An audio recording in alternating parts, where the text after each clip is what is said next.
Hey everybody, Kyle here to teach you guys how to do this trick right here. Like so. I was told it's called a coin drop, but I don't exactly know the precise name, so I'm just going to focus on teaching the movement, let you guys handle the names afterwards. Instead of teaching you guys how to do it from the intro, I'm actually going to have you guys start from the back, just because that's probably going to be the hardest part, is finishing the trick. Alright, so the reason I'm starting you guys on your back is because the finish is the very hardest part, and there are a lot of people who have the idea of the intro and they get that part down, but then they end up having a huge issue with the finish. So I'm going to have you guys start off with this motion right here, which is the finish, and we're just going to walk through how the physics and everything works behind it. What you're going to start with though is just getting used to rolling over and keeping your arms in at your chest and planting them on the ground as you come over. Just because you want to get used to that, so you're not actually planting with your face and you're actually planting with what you have, your hands. With your legs though, this is where it gets confusing. You're going to start by focusing on which way you turn. If you're turning to your right, you're swinging your right leg. If you're turning to your left, you're swinging your left leg.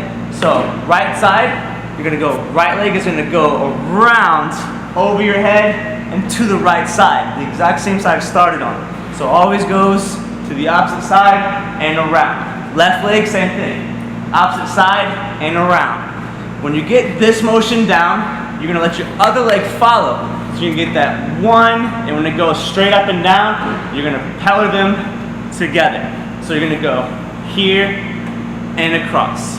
Other side, same thing. Here and across. And if you notice doing that, especially when you do it fast, it kind of lifts your hips off the ground and gets you rolling to the side. That's what you're going to use, but you're going to pop your hips up while doing it. So instead of just going here and rolling to that position there, as you go to this position here and you start bringing in and involving that second leg, you're going to lift your hips up as you go into your wrap. So it's going to be a lift and wrap. And that's where you're going to kind of get that lift and drop kind of feeling, but you don't want your chest to just stay on the ground. And here's what we're going to do to fix that.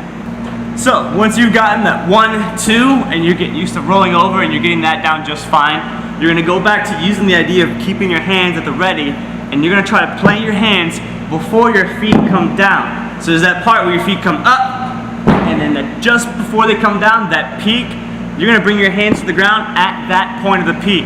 You want your hands to be ready to push up when your feet come down, because you don't want to come down straight. You want to come down feet by your hands instead. So that's why it's so important to lift your hips up. Not just a little bit, because then your feet stay out there. You want to bring them straight up and straight down, because that whole motion, the coin drop, is a drop down and a pop up. It's a bounce, just down and up. So you're going to helicopter your feet around, bump your hips, plant the hands, push and stand. And if you're having an issue with the actual popping method, go ahead and go to your back. And you don't want to be here where your hips are on the ground. Your hips should be off. You want to be not on your neck or your shoulders, because that's too far, but right in the middle, more or less on your shoulder blades, because that's where you're going to be able to support yourself and lift and almost bounce. You want to get that pop. Because that right there is what makes all the difference in that right there. Once you know which direction you're going to spin, you're going to think of it as like a transformer. If you don't know what a transformer is, there's a tutorial right up there that you guys can check out and learn yourselves that, because the intro is very much the same. When you're doing the movement, you're going to be making sure that if you're going to your left and spinning, you're going to bring your left leg up first and across the back. So left leg's going to be moving first to go to the left, right leg moves first to go to the right. You're going to bring that leg straight behind. So just practice this motion here, getting that leg to come behind the leg and keeping it straight. Both sides, just practice that motion. Make sure it's not going straight to the side, but rather it's instead carrying around and creating a circular motion, letting your hips move with it. So as your leg comes up, the arm is going to collapse into your side. So the arm's here pushing, just bring that elbow straight into your side. So you're going to go 1, 2, and as that arm comes to your side, you're going to turn to your back. And you want to land with that leg here and that other leg there, and that's that starting point to lift and cross. So you're not going to land like this, and you're not going to land like that. You want to be able to pop right into this. Here's why.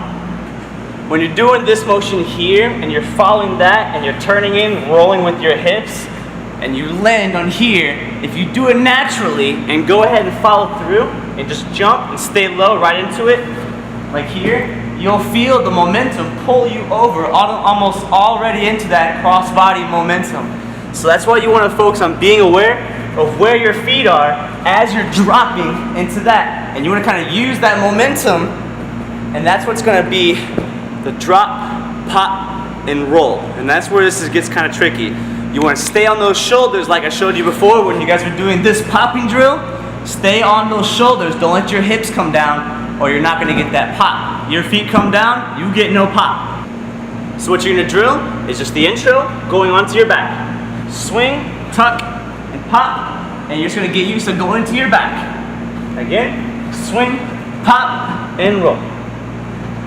Swing, pop, and roll.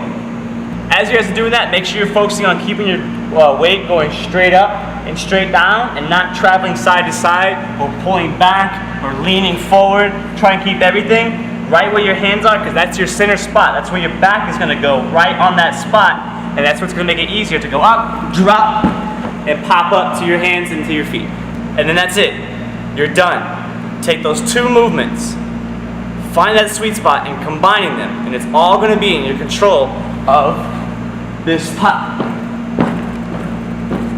Like so. And it looks so weird, and it probably isn't recommended on hard surfaces, usually spring-full like this or soft pads or wherever you feel comfortable, but getting that down is probably going to be pretty essential, just because it teaches you the timing and gets you used to feeling when you do it, so it's not just guessing every time, where you know what you're doing, where you are, and you're learning how to listen to your body.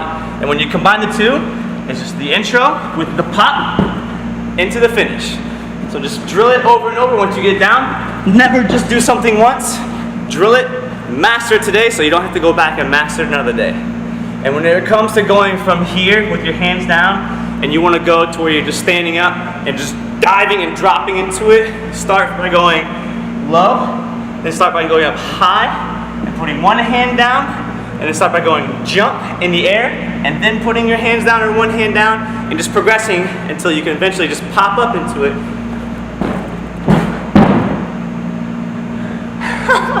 Progressing that way will help you build the control, the progression step by step, so you're not just going straight for the higher point and killing yourselves or risking hurting your shoulder, because it involves a good bit of dropping.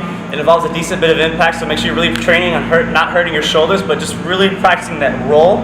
Don't rush it, but give it time. Just have fun. That's the most important part. Never forget this. However frustrated you get with learning a new move, don't forget how much fun it is that you are learning something new. So just enjoy it for whatever it's worth. Thanks for watching, you guys. Hopefully I've helped. Enjoy these slow moves coming up. Take great care and stay poppin'.